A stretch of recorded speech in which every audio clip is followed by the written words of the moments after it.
the Second Minister of Finance, Indranee, is going on a world tour. She's on CNA, on Straits Times, on different panels and everything. They're already selling the whole idea of what this budget 2026 is about. Before we record this podcast, she's on another podcast live streaming already. We're like, holy crap, Indranee. One thing that she's not doing well on this world tour she's doing is that when they ask her what SkillsFuture course have you taken the past year, she just says, I have no time. I have no time for SkillsFuture. Why? I think that's a really bad example. If you as a more senior leader are saying that I don't have time to take AI courses and I only use them for my first drafts or my speeches or whatever, I don't think it's a very good example to set for people. You don't think so? Especially this Chinese New Year, I've been walking around malls and all that, looking at some advertisements. Right. Yeah, a lot of AI advertisements, and I feel that it's a very, very slippery slope and quite a bad direction that we're headed in. As much as the National AI Council, it is be an opposition for that. Shadow AI Council. 𝘊𝘪𝘭𝘭𝘦𝘯𝘵 on it. Everyone's talking about gold going up to record prices, but no one's asking why it's happening. So in 𝘊𝘪𝘭𝘏 episode 775, we had Dr. Alan 𝘊𝘪, Chief Investment Officer at Singlife, to tell us more about the philosophy behind gold's valuation, its historical significance to humanity, and how gold hedges against the uncertainty of the world today. We also answer burning questions like, why do Asians always give gold gifts at weddings? Why does it matter which country my gold is stored in or how it's stored? Can't I just hide my gold under my mother's mattress? So if all this sounds like it'll add some bling to your day, check out episode 775 with Alan 𝘊𝘪. Links are in the description. And now, onto the podcast. What's up, everybody? Welcome to another episode of 𝘊𝘪, your thrice weekly podcast where we talk about the hottest news with a touch of what, Terrence? Good old humor. Good old humor, man. Yeah. How was the weekend, man? It's pretty good, man. Valentine's Day, leading up to... Full of love. Yeah, full of love leading up to Chinese New Year. No, admittedly, not my favorite festival of the year, but... Valentine's Day or Chinese New Year? Chinese New Year. Chinese New Year. Valentine's Day is amazing. What are you talking about? Well, why was it so amazing for you? I know lah.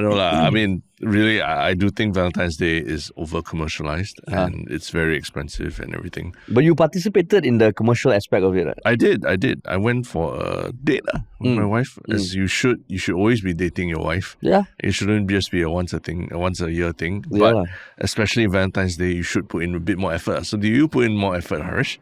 So already with that tone, you're implying that I didn't lah. And I mean, admittedly, we didn't do anything, but that's because my daughter's still dealing with jet lag. She still got a slight fever at that point in time, and we're trying to wean her off latching in the middle of the night. So it was everything, all the fault, tiring. All the fault is because of your daughter lah. That's why you and your wife. I'm saying, but we realized it. I think middle of the day, we're like, oh shit, happy Valentine's Day.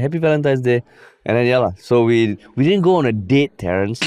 All right, because we do go out, often enough that it doesn't feel like, oh, this weekend we need to go on a date. I just want to clarify my name because from the moment before this podcast, when I told you, oh, we just wish each other, I could see you building your MO already. Oh, I'm going to start the podcast with this.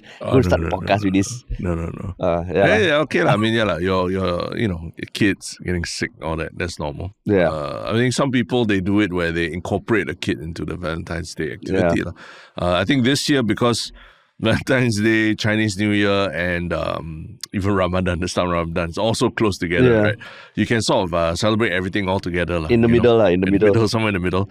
So, if even if you didn't have time to celebrate Valentine's Day, you can still do something for Chinese New Year or even Ramadan, the start of Ramadan or what. Yeah. I lohate. Okay. We went to a friend's place and lohate yesterday. So okay lah, the festivities started already lah. Okay lah. So okay lah, give you a pass lah, don't worry lah. No. I could see the smirk on your face, like, oh, I brought my wife for a date, you didn't. No, I mean, I only had that chance also because there were some Chinese New Year celebrations things where I could drop my child off and he could just hang out with his friends. While we had the space to go on a date lah. I mean, date, like, just a husband-wife date is always good, especially if you have a kid lah. Like, I have a friend who does like a yearly holiday without kids, without the kids. Yeah. Which, I mean, is also a nice thing lah. Yeah. And absence makes the heart grow fonder. Yeah, both ways. But speaking of that, I mean, maybe also good to clarify, the Wednesday is Chinese New Year holiday and all that. Are we going to be recording the podcast? No, we're not. We're actually going to be away, although we are thrice weekly, but not away.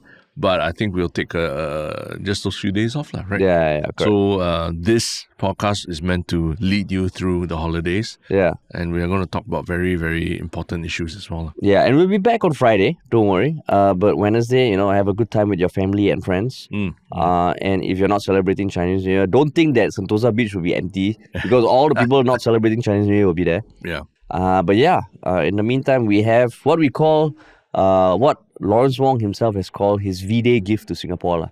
Before, right? This year, he didn't use that. Yeah. Because if it's the V-Day gift, then people will say, why is it not the CNY 𝘋𝘳? CNY 𝘋𝘳, or Ramadan. Yeah, exactly. Cannot. It's all too close, so you just deliver the budget. Yeah, correct. So it was a 1.5 hour speech delivered on February 12th last week. A lot of people dissecting it, a lot of people giving their takes. We felt give it some room. There's now enough room, enough breathing room, enough reactions for us to share our thoughts. Yeah. So what was your initial reaction? Did you watch it live? I watched, I think, at least half of it live.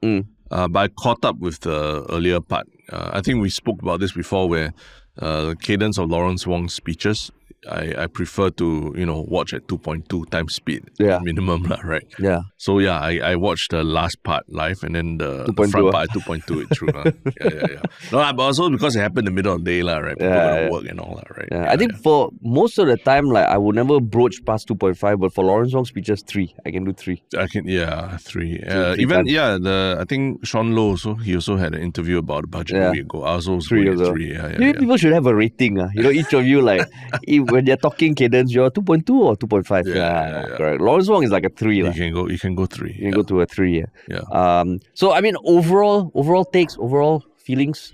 Broadly, it's not it's not gangbanger kind of episode, right? Where I thought it was Gangbuster. Or Gangbusters, banger episodes.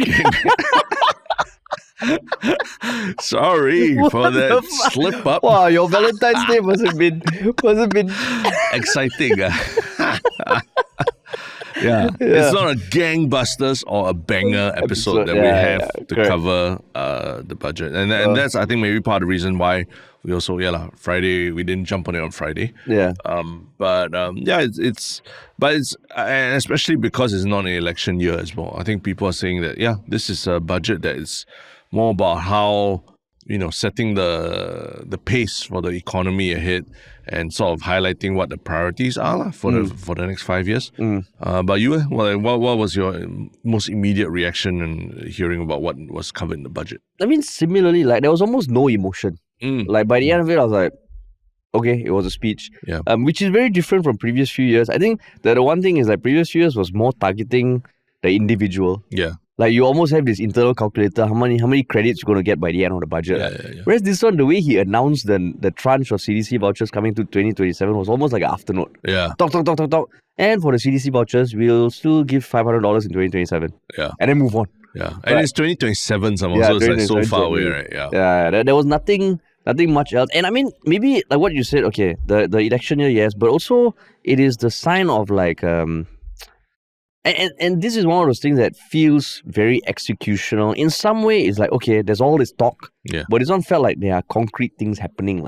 So that's why, because it's not a direct impact to us yet, it felt like, okay, I guess this is setting the course, setting the plan.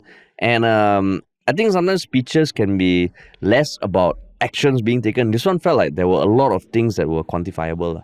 And I didn't feel the tone was as gray skies ahead and all that. It kind of, they brought up a lot of things where basically Singapore economy is outperformed compared to expectations. There's a larger budget surplus than expected, almost more than double, right? More than double, in fact, to 15 billion.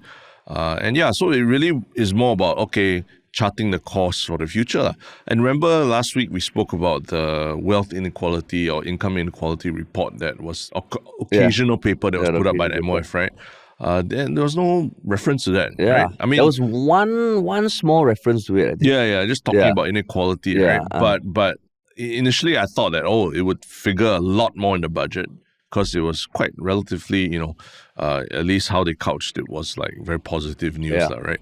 But no, there was nothing, actually not much mentioned about it, and more about, like what you said, to the execution side of things. Like okay, so now we know the information already, so what are we going to do for the next 5 years? But one thing for sure, I mean, the whole AI thing, if anything, you can call this the AI budget, right? And on Thursday night, I attended the 𝘓𝘓 Report, which is a live comedy show that he puts up. And immediately, because the budget came out early in the afternoon, it already became a punchline already. This whole National AI Council thing, it became a punchline, became a meme, and it's just like comedians just all salivating to make fun of it. Yeah, it's like when there was an announcement of the Space Force, right? Yeah, Space Force in the US.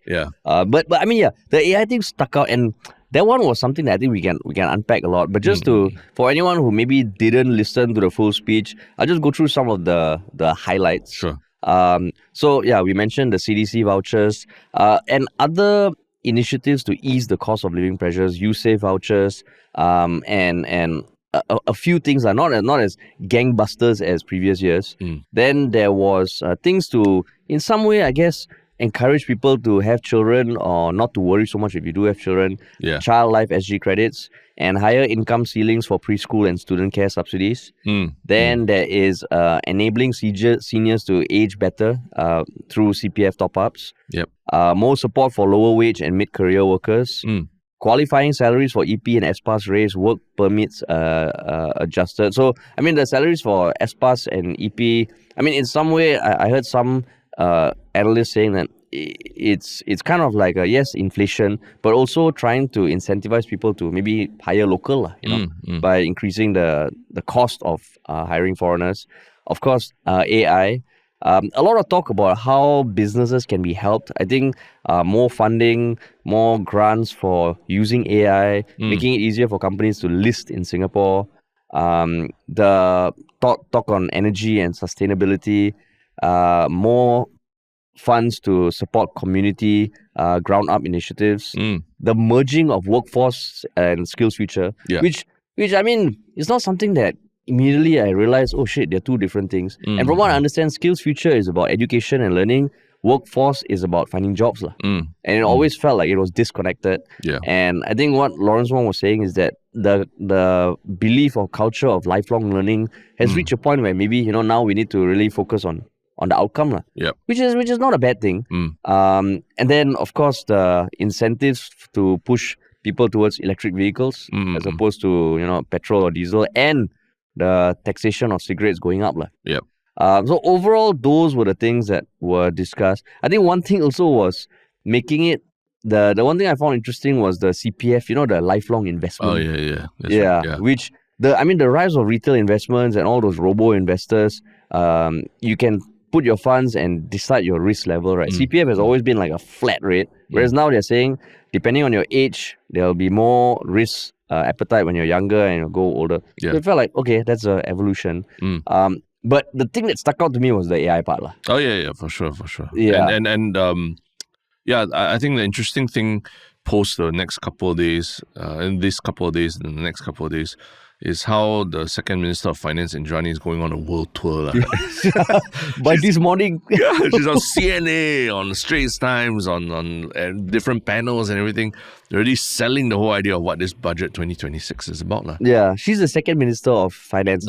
Correct. And also Minister in the Prime Minister's office. Correct. So, I mean, even before we recorded this podcast, she's on another podcast live streaming already. We're like, holy crap, Indranee. Calm down, man. But she's out there and really selling the AI story. And telling the world that, why AI is so important, why we're tripling down on AI rather than, than anything else. And just harnessing AI was the big part of things. So you mentioned the AI Council. What else do you recall about the initiatives that Singapore is taking? The interesting ones, if you take SkillsFuture courses in certain AI, certain SkillsFuture courses, you will get a 6-month premium subscription to AI stuff. Which, we also as a business, we have a premium subscription to the AI services. I think even, a lot of close friends and all have been also picking this up themselves. What do you think of that? Like getting people, getting comfortable with just paying for these AI services and all? Yeah, on the broader thing, right? There is the AI Council. There is the 4 missions Yes, of missions. AI, Yeah. which I can't remember. It was finance, healthcare, and 2 others which we can pull up.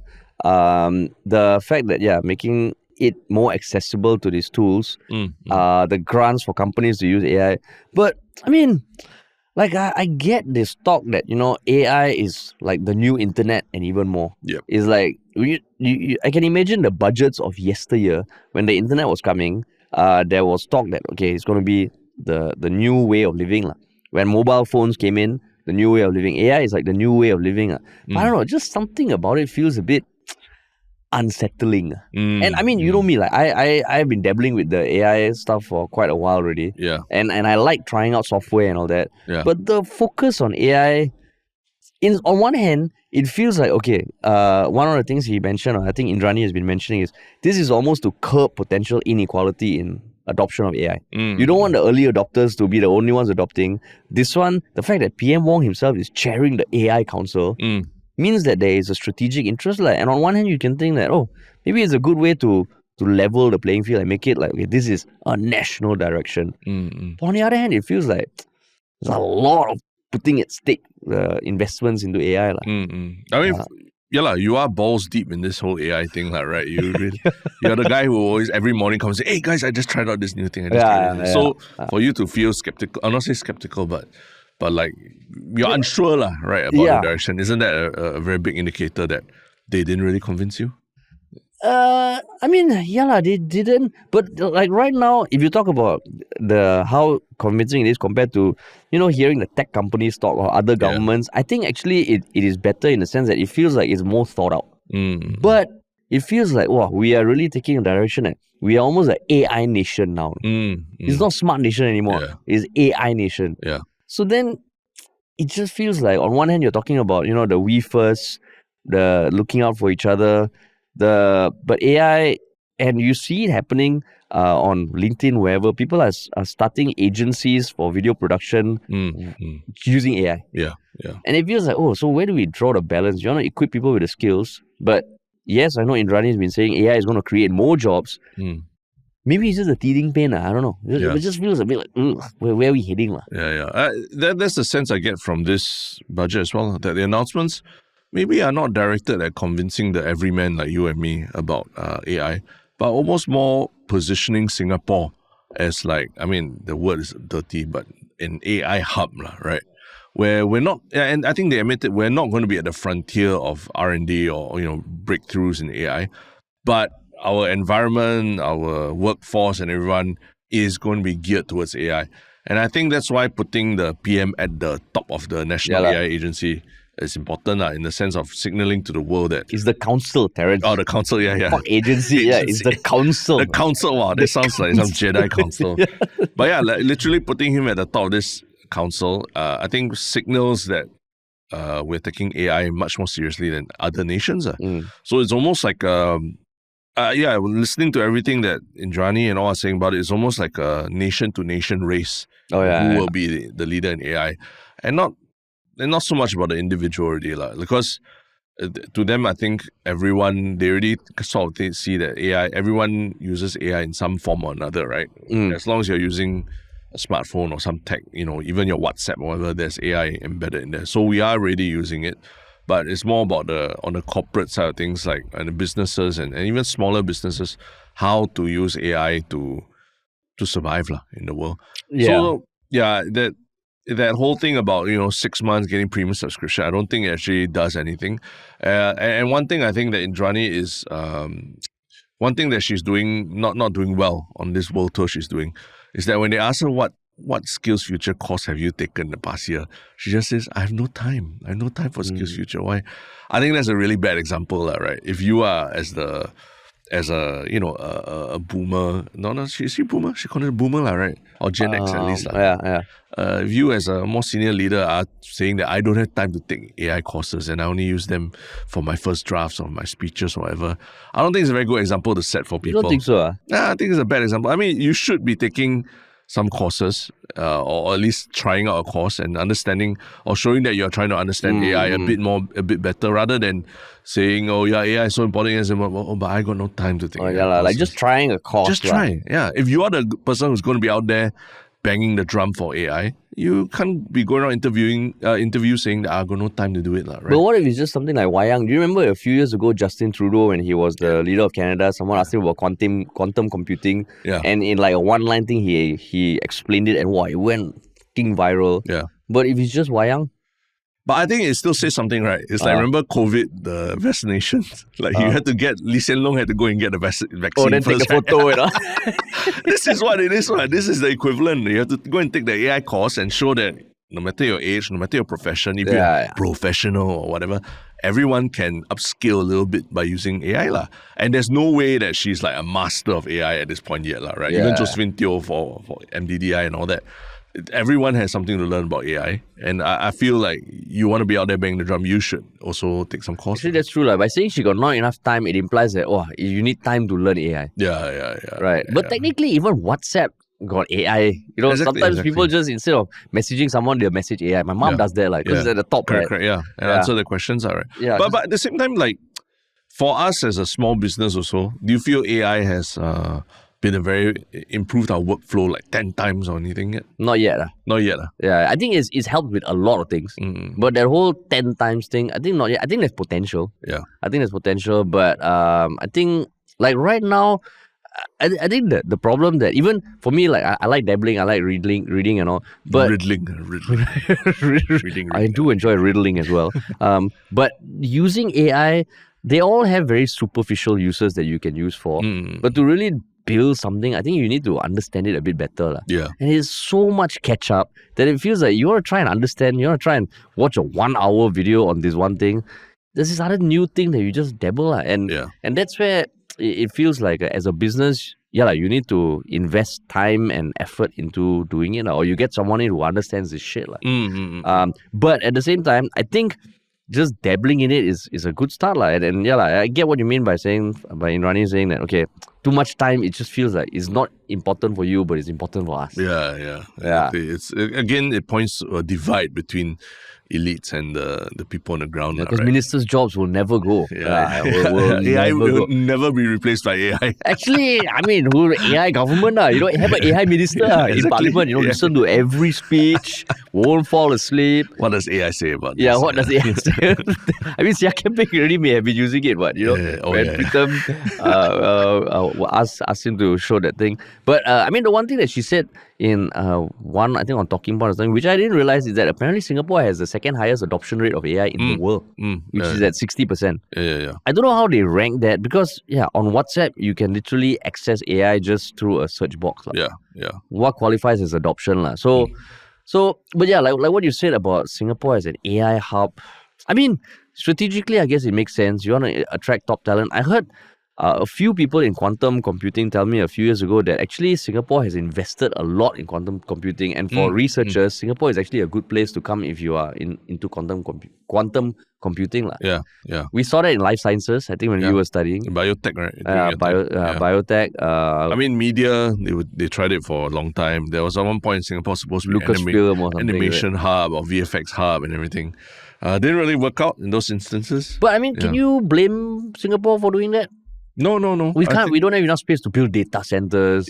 Or shit, or like to really invest into the infrastructure of AI. Yeah, I mean, these are bets that we have to take as a country, right? Yeah. And I think the message, the message in this budget is that we, because of the prudence in the last few years and Singapore economy outperforming expectations, we have a bit of space to take some of these gambles, right? I guess the question is, do you think the gambles, who will benefit? Is it just the corporations and the businesses, or the people on the ground be benefiting from all this? And how the fruits of that gamble if they do pay off, right? Yeah. How will they be shared amongst the population? Do you feel that's adequate? They address that adequately? No, but I also don't think they would be able to lah. Because like right now, it really feels like compared to last few years where after as an individual you listen to the budget, you already know the next year what you're going to get. Yeah. You know, the CDC vouchers here, CDC vouchers there, life SG credits and all. This one, I think it's setting the blueprint. And in fact, if they were to be very prescriptive about what individuals can enjoy, I think it would be a bit disingenuous. Yeah, now I think they are laying out the groundwork. It's a bit unnerving, but I'm also trying to think that is this something that every generation goes through with new technology? And like what you said, like, you know, one thing we during the elections we were saying there's no feeling of like a vision that Singapore is heading towards, you know, by the leaders. Maybe this is the vision. But I mean, those national AI missions are focused on manufacturing, transport connectivity, finance, and healthcare, right? So that kind of tells you what areas they're going to be focusing on, at least in the near term, right? Does that correspond with like the rising tide lifts all boats? Like if our finance sector, our healthcare sector, everything I guess healthcare probably the first thing. I thought connectivity actually is important. Well, what do you mean by connect? Like I mean, like our literally transport system and everything, or autonomous vehicles, and you know, our trains and our transport system. Right now, I think there's a lot of people are very disgruntled, right? Actually, I don't know whether it will be with transport, no? Because it says AI can help to automate airport and seaport operations, move goods more efficiently and strengthen Singapore. Not transport, Terrence. Not for you, 4 sectors are advanced manufacturing, transport, connectivity. Okay, connectivity, I guess, can be quite broad, right? It's logistics as well. Was it mobile connectivity or then like... No, but I think it's logistics. Maybe more logistics, but also important, right? I mean, every day you buy things and they ship to you. All that is maybe affects you more, but I think it's telling that our industry, media, and all that is fuck all. And I think in that panel that 𝘓𝘧 had on CNA, right, with early adopters of AI, there was even one production house, right, that used AI to create commercials and all that, right? Yeah. How does that make you feel seeing that is being championed as well? I mean, not just that person, not just that. Like, you see videos of that people are making. It's insane, and it's damn scary, It's the kind of videos that if you show my mom, I don't think she'll be able to tell it's AI generated. Yeah. And maybe it's an inevitability that the craft of, actually recording with a camera is going to die out. But I don't know, man. That is scary shit, I would never hope for the tech companies to, go down a path of enforcing this is made with AI. I think now certain ones say, have a label kind of thing, but it's not enforced. Yeah. Because for the longest time in Singapore... So you don't want them to do that? I want it. Oh, you want it? I want it. But for the longest time in Singapore, we never adopted the standards that other countries, like I think the UK and Australia, if there's paid content, it is by law you have to declare. Singapore, we have never done that. Yeah. So I'm not banking on the tech companies operating in Singapore to have to label it as AI generated. Yeah.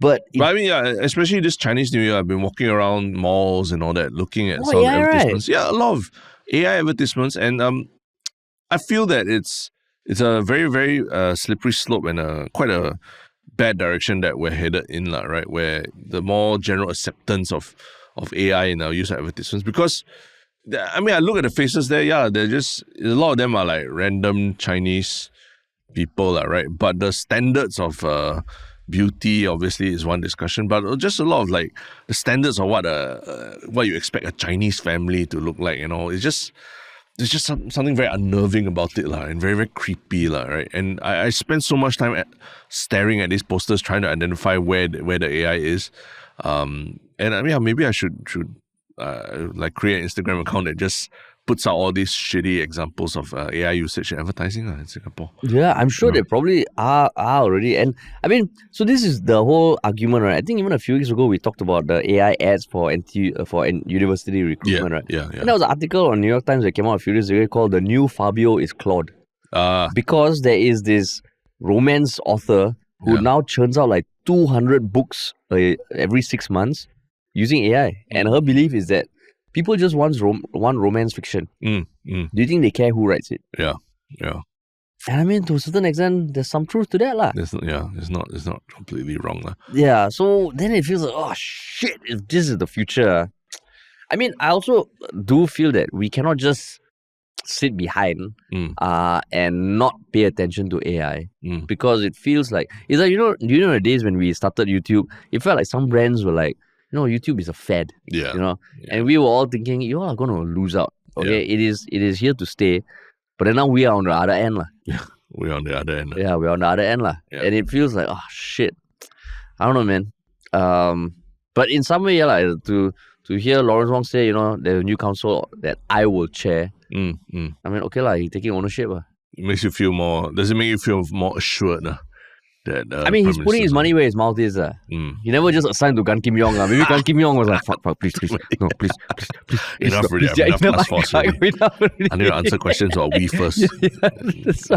Then Lawrence Wong was like, okay lah, I take. Yeah. I mean, the other thing that I found interesting also that I think they didn't mention a lot was they talk about funding for businesses, right? And I think they are going to look into how they can, boost capital raising for local businesses, or I say local businesses, small startups, even startups and all in Singapore, because I think in Asia more traditionally people use bank financing to grow their business, right? But now we got a lot of family offices and all that have opened up here.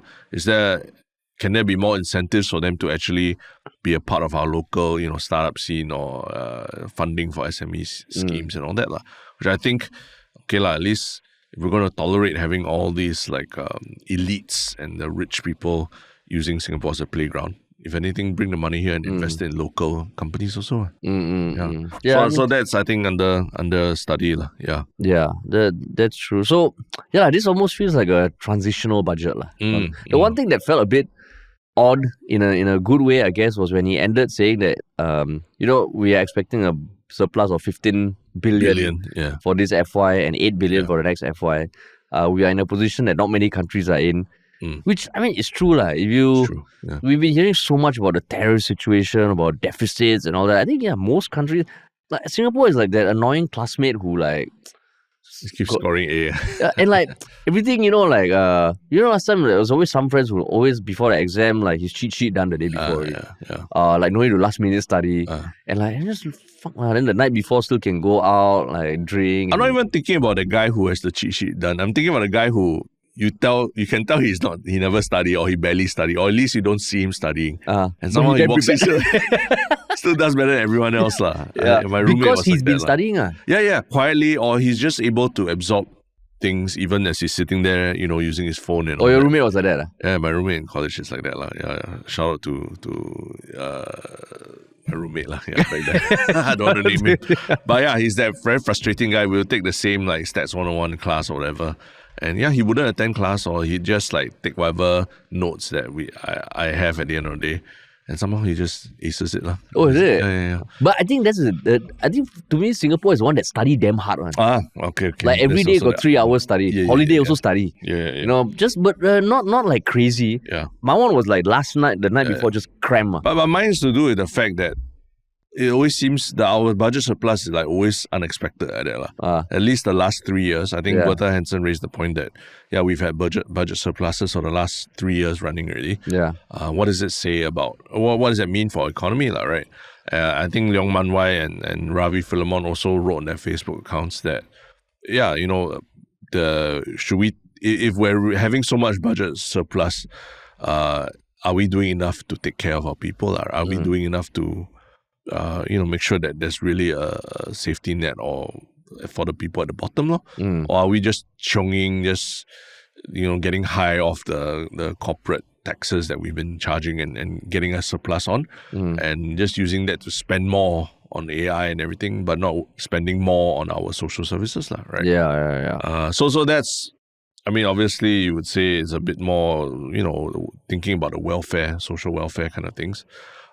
But on the other side, there was an interview with former budget director Sean Loh, who's now an MP, so he's no longer working at MOF. But he said that this kind of surplus and the fact that we very, very prudent with our money in Singapore allows us to every year happily just spend 3% of our GDP on defense, which is not something that a lot of bigger countries can safely say.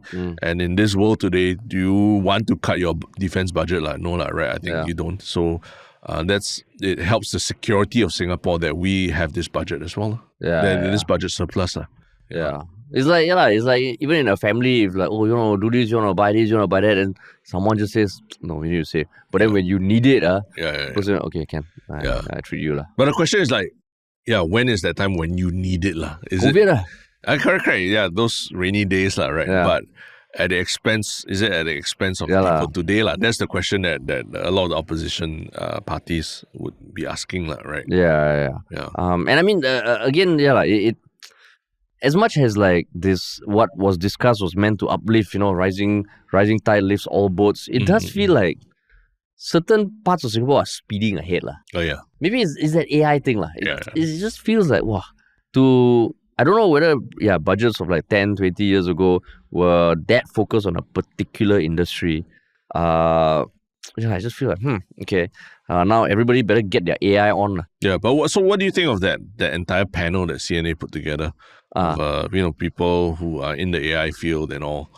Is it the nurse, the medical practitioners, medical students, that one, is it? And the one with Indrani? Yeah, the one sitting on two rows. 2 rows, that CNA put together. I mean, I actually thought, okay, I don't know whether the questions were given beforehand. Yeah. But I appreciated that they came from different walks of life. And I don't see that happening very often these days. Yeah. Like having panels of just regular Singaporeans. But there were no naysayers about at least just hearing the questions that were asked.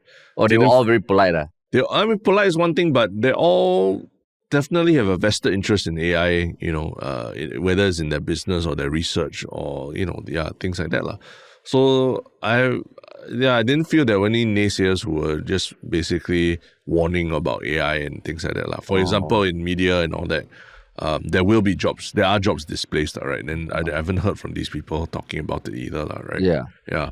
So did you feel more assured listening to the lived experiences of people for whom AI has been a positive? I mean, that was more assuring than some other interviews with Indrani, just, answering questions that were clearly sent beforehand. Yeah. But I get what you mean about how it's important to share the other aspect of it. Yeah. Because there was this one conversation that happened at Davos. I think it was between the founder of Anthropic and another AI founder. But basically what they were talking about was very unnerving. And these are like at the frontier cutting edge, right? Yeah. They were saying that the scary thing is no one can slow down AI development because it is the new nuclear arms race. Yeah. If we don't do it, China will do it, Russia will do it. But we all need to slow down. Yeah. But we can't slow down. So they said that is the tricky thing. And they were criticizing even NVIDIA agreeing to sell chips to China because they said that's like selling nuclear weapons to North Korea. Yeah. So it feels like even at the levels where people are working on this day in, day out, they do feel we are moving too fast, but we can't slow down because everybody's moving too fast. Yeah. And that is where it's a bit like, yes, that's on a global level, but in a Singapore level, is that also happening? But can we slow down? Yeah. We can't. So that's where it feels like, Yeah. But that's why I feel like sometimes these panels also lack that kind of nuance. Correct. It's either people who are, happily early adopters of AI who have already benefited, or they're talking about, how about the jobs displaced side of things. But actually in the middle, there's still a lot of discussions that need to happen. And I feel those are being overlooked. For example, I think my One Shiok Thing a few episodes ago was Joseph Gordon-Levitt talking about the use of AI in Hollywood, right? And he says, AI, there a lot of it is trained on stuff that has been created before. I'm not saying that we stop or using AI because AI is a useful tool for production and everything. But somewhere in the middle, there's a discussion about, should we think about the ethics of using AI? Like, should AI be compensating whatever it's trained on as well?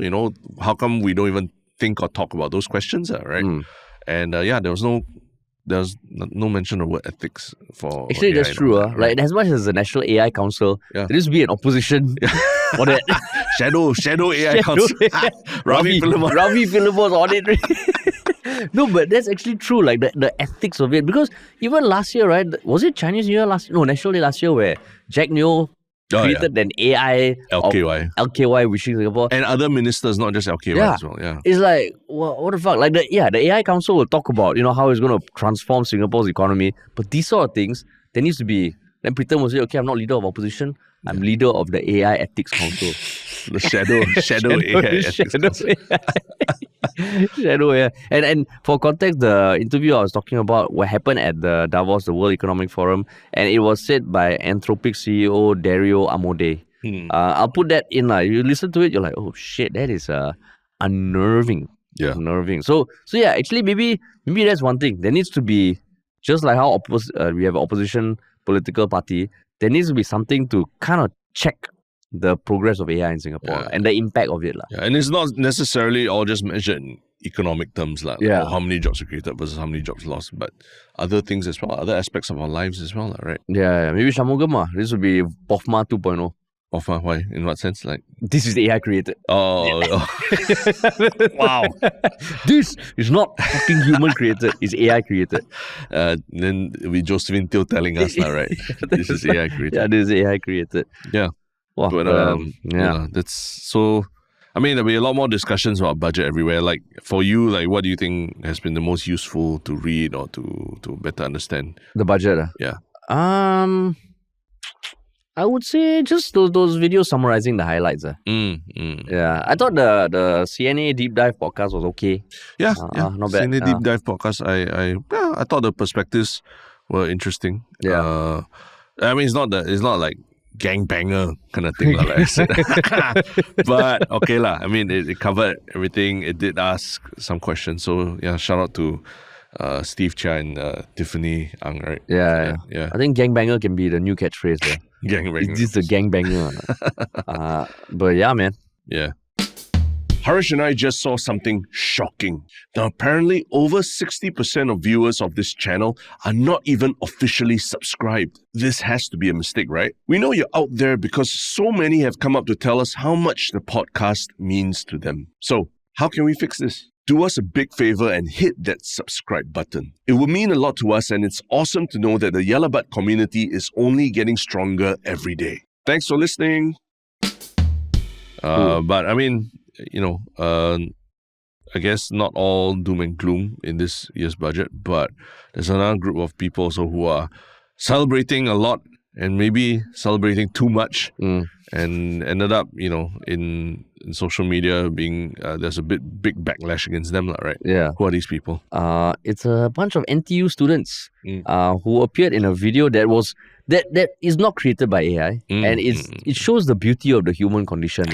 That when you put a group of young women and guys together in an enclosed hall, and allow them to wear short shorts and home clothes, and give them food to toss into the air, right? Yeah. They will inevitably just toss it at each other. And I think the video got a few 100,000 views within a few days. This happened on the 12th of just 11. a few days ago. 11. Yeah. And people were shouting "Huat which is the Hokkien phrase to prosper. Yeah. The caption on the video is 𝘂𝘓 feels different in NTU with an emoji just showing. I don't know how you describe the emoji, just shocked. Yeah. And the latest is that the NTU will counsel the students for having too much fun. In response to queries, an NTU spokesperson said they are aware of the video that was posted online. The spokesperson said the university, which has a diverse community, expects festive celebrations to be carried out appropriately and with consideration for others, adding that it takes concerns over food wastage seriously. There will be counsel on the need to avoid food wastage at future events. Yeah. This is counsel, every time the students do something ridiculous, they're counsel. Yeah, that's right. What the hell happens in one of these counseling sessions? I'm not sure, man. It's an interesting process. But in any case, what do you think of the video? What do you think of the behavior?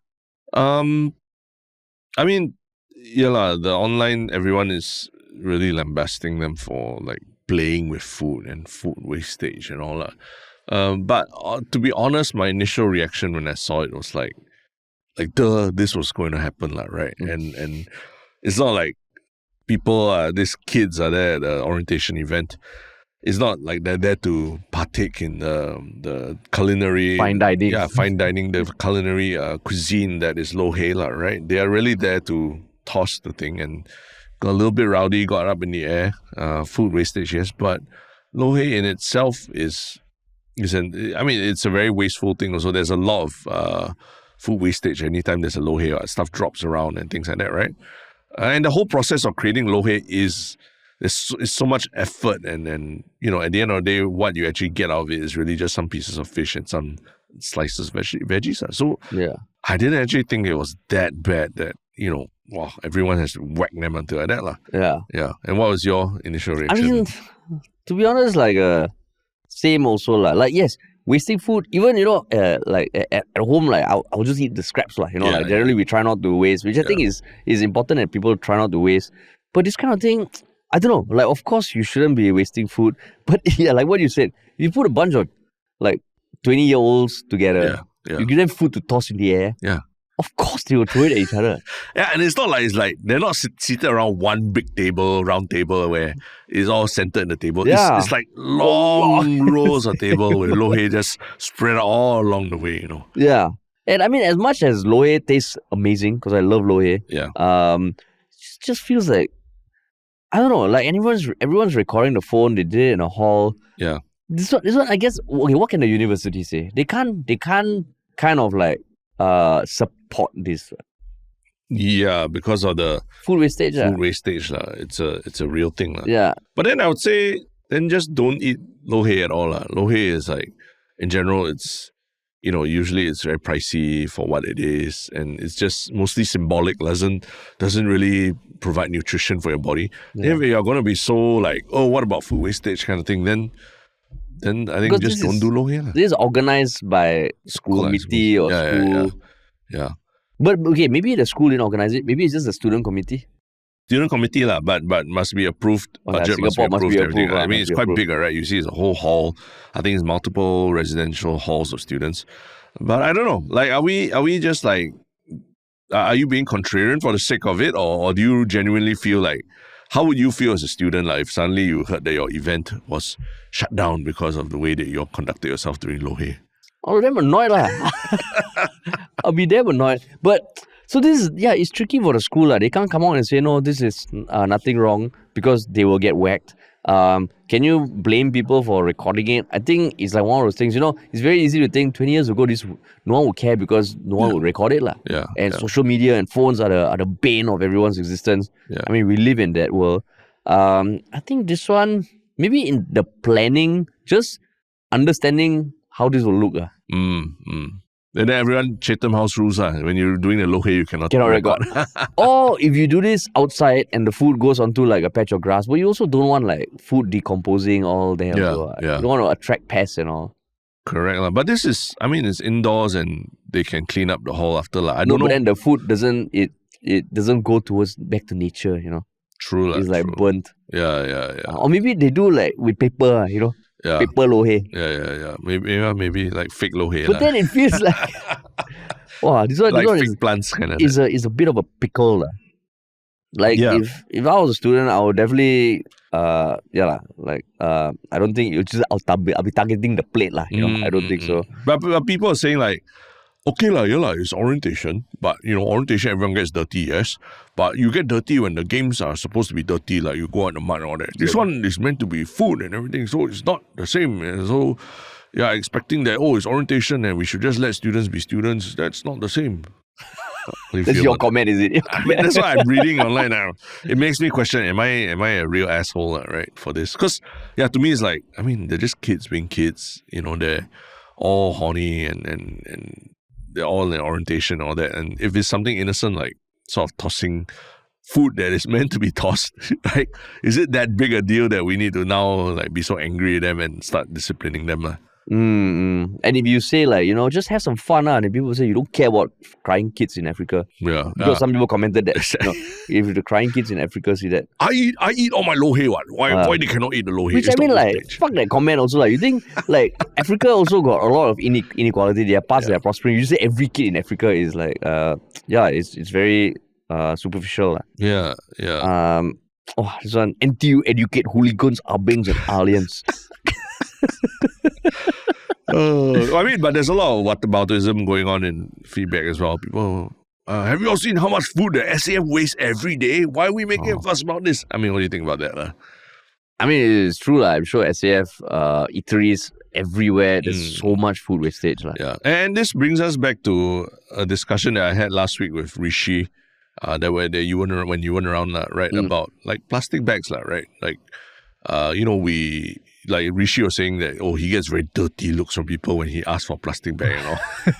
But I just told him, maybe it's just in your head because, like, honestly, like, as consumers, we are just such a small fraction of the use of plastic compared to large corporations. And in some way, one NTU hall, like one orientation a year that they do this 𝘠𝘭𝘂 versus the food wastage that happens on a corporate or grander scale in the industrial scale, right? I mean, you want to go after that, right? And rather than like clamp down on these NTU kids. So that's why I feel like there's a lot of people, standing on very, very tall pedestals and signaling the virtuousness to the rest of the world. Well, I didn't know 𝘕𝘕 got plastic bag insecurity. He does, yeah. It's like, when you're insecure about certain part of your body, you take off your shirt, you think everyone's looking at you, but no one cares. But 𝘕𝘕, so if anyone sees 𝘕𝘕 asking for a plastic bag, give him a dirty look. Give him a dirty look. There's even a racial element to his plastic bag insecurity. like he's an expatriate, like using like a grocery bag versus him as a local, as a Singaporean guy using plastic bag. No, but coming back to this, like, what do you think the school can do also at this point? When they're ping for a query, they're like, fuck we just counsel them . I don't think they can use video to go and identify who the students are who are throwing things. With AI now, I tell you, walao. They're all tagged. No, but I think maybe the committee will be hauled up for like a talk, right? Like about, this is not a good look for the school. And if you want to do anything that could make the school, but that's so difficult, right? Then everything during orientation, like the use of water hose to cornstarch last time, cornstarch, powder, everything. I mean, all the fun runs that they used to have, they had the color run and everything, where they throw colored powder and all. I mean, all those events, all in some way is wastage, right? Yeah. We're going to clamp down on those two. Yeah. Right. I mean, you take bus also, you pollute the environment, right? Correct, but there's a functional thing to a bus, right? Like I'm trying to get somewhere, Unless you make the students pay. You make them eat the 𝘠𝘭𝘂. So nobody is leaving. Until all the 𝘠𝘭𝘂 is off the floor, is eaten. Yeah, you walk barefoot and all, you don't wear your shoes. Everybody gonna fucking eat every slice of fish, every cracker, all the sauce. Yeah. Well, then they need to have a video come out of the students sitting there eating off the floor. And then use the hand and swipe. Okay, no stickiness. No nothing. And then if we post that video, people will say, this one AI not real . The students might got so quiet. This is how we are training future leaders in Singapore. So, but I mean, so I guess we're now planning events, you need to think about how we look online. Which... I guess this is the world we live in. This is the world we live in. So many people with phones, man. Taking videos. Yeah, maybe if anything, they really deposit your phone. The argument for like not having phones in classrooms and all. That's a big thing, Because it's also they are kids, right? And expecting them to be able to sort of think so far ahead. How will me throwing 𝘠𝘭𝘂 in the air look online, right? But they won't have to care about the school. They're just a person in the crowd. Why we care? True. School answer. We just get some counselling. Yeah. But I just find that there's a lot more clamping down on what our kids do in public spaces these days. That starts to feel a bit like draconian already. But that's generally around the world, right? Like when it comes to not just Singapore, every country. Like people are getting clamped down for things they've said like 10 years ago. And that is where it feels like, wow. Yeah, I think that it's been made worse with the kind of the inequality in Singapore, right? We're now having tertiary education also, like people use that as a marker of social status as well, right? And like, you're future leaders and everything, and how can you all behave like this? And people become very judgmental about that, which is not good. Got people in the comments saying that also. Yeah, exactly. So I think it's just not a very fun environment. Yeah, man. Mm. Yeah. Yes. Cool. So speaking of fun environments, what is your one Shiok comment? My one Shiok comment was actually by a long-time commenter, 𝘋𝘳 𝘕𝘂. Because on Reddit, he shared the episode of Tell You First that we did with 𝘓𝘓𝘂. Yeah. I mean, with 𝘂𝘓, Yeah. who talked about 𝘓𝘓𝘂. And I mean, I remember when we recorded it, it's probably the longest Tell You First episode we've done. But I was so happy with the things we discussed, and like, I really enjoyed the interview. And I mean, even 𝘋𝘳 𝘕𝘂 said sharing here because it deserves more than just the number of views it has on YouTube so far, because it's not on our channel. Yeah. But I think in terms of interviews, because while preparing for that, I watched a lot of interviews of 𝘓𝘓𝘂, and I'm happy that we asked him things that I don't think he's been asked elsewhere. Yeah. It was a very enjoyable episode. Yeah. And yeah, I listened to it back when it came out also, and I really enjoyed it. I felt like, this is really like documenting a slice of history straight from the horse's mouth that you don't see anywhere else. Yeah. Right? And he is a comedic legend in Singapore. You cannot deny it. Yeah. So thanks for giving that a shout out, 𝘋𝘳 𝘕𝘂. Yeah. My one Shiok Thing also is a shout out to 𝘋𝘳 𝘕𝘂. Walao. Yeah, he's double fisting it today. Wow, gang, he's doing a gang banging job. Yeah. On episode 779, where we spoke to the chief economist of OCBC, Selena Ling, I think 𝘋𝘳 𝘕𝘂, he just talked about about how he enjoyed how Selena Ling sounds, because I think she's been on media before and he's heard her. But his PS was quite funny because he chuckled at the part where Harish zoned out during Terrence's One Shiok Thing, because Terrence was talking about I was talking about this keyboard video, on someone who tested keyboards from $0. Oh, then I asked a question. Then you asked the exact question. You asked the exact question that I literally said in my One Shiok Thing. I answered. I said, there's a diminishing returns for keyboards beyond a certain price, which is $20. And then you like, okay. And then you looked at it like, so what's the price at which they stop making sense? So it's very clear that Harish doesn't really listen as well as he talks, right? I mean, I will listen up to like 3 minutes. If you go on and talk so much about it, and admittedly, I think I was looking for my One Shiok Thing. Yeah, you were scrambling. I was scrambling for my One Shiok Thing. I'm glad someone actually, talking about documented, has documented. I could see your face when you said, and I didn't feel bad. I didn't feel bad a bit. I'm like, I'm glad someone has documented how I feel on the podcast when you're very excited talking to something and someone, obviously the other person's not listening, just waiting to drop his own points. Hey, it's 750 episodes, happened once, okay? Happened once. You got no proof. It's all out there. You got One day proof. I will use AI and they'll pull up all the instances where Harish asks a repeated question or literally something that was just answered or asked right before. I will do the same for you. I will do the same for you. More than one instance, for sure. We will see. 100%. But yeah, cool. And what about your One Shiok Thing? What, do you have yours already? No, Terrence, tell me your One Shiok Thing, Terrence. I don't have. I'm pulling mine up. Okay. So my One Shiok Thing is I don't know whether this was I don't think it was officially created, but with the release of the Epstein files, the latest release, like 3 million files, someone created this thing called jmail.world, which when you go to it, it is basically an inbox that looks like a Gmail inbox, except that it has all of Epstein's emails. Yeah. And it's so freaky because you can literally search up the different volumes. So it's split up into, I think, 12 volumes. So like, let's say if I go to volume 9, I click on it, and you see an inbox. And I think these are the actual emails. Of course, certain things are redacted. Yeah. But it's so freaky because you can even search up things like Lee Kuan Yew. And he is mentioned in passing, as a reference. Yeah. You want to look for Goh Chok Tong, Tharman, and all, you can. And you can see certain things that Epstein said with certain people. It feels so odd. And I mean, it's Shiok in the sense that I'm glad someone did this, but it is so creepy and freaky. And then you realize the extent of this still developing case. I think we are still scratching the surface only. So it's like, holy shit, man. It's a freak show. It's a freak show. Yeah. It is. It's quite scary. It's damn scary. You have seen the website also?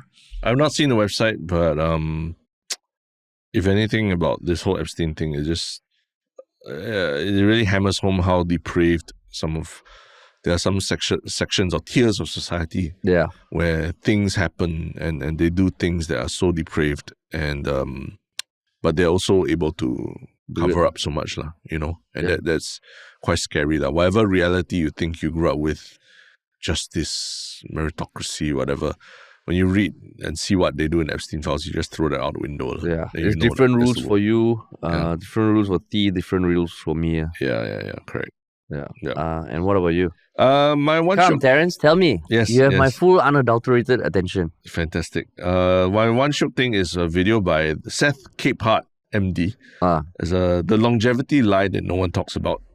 So he's a doctor, I think. I'm not sure a doctor or what, who talks about performance, as in peak performance for athletes or what. But also talks about, this video is just talking about how, and you'll experience it over Chinese New Year. People, when they say, just live a little bit, what's wrong with just eating a little thing and just enjoying myself, YOLO, at the end of the day, if I'm not healthy, I'm just harming myself, right? And this video, he talks about that, when it's not, we talk about longevity being very important, right? About living longer. The perception is like, you can squeeze out one more year of life for yourself, that's a win. But actually, if you're squeezing out one more year where you are, in a shitty body and just suffering, actually everyone else around you is suffering, people taking care of you, So that perception of longevity is like, it's for yourself and all. You should change that perception to, think about the people around you that you will inconvenience when you have problems in your later years and whatnot. So his point is that the longevity lie in that it's all about yourself and you are responsible for your own health, and only you suffer when your health is bad.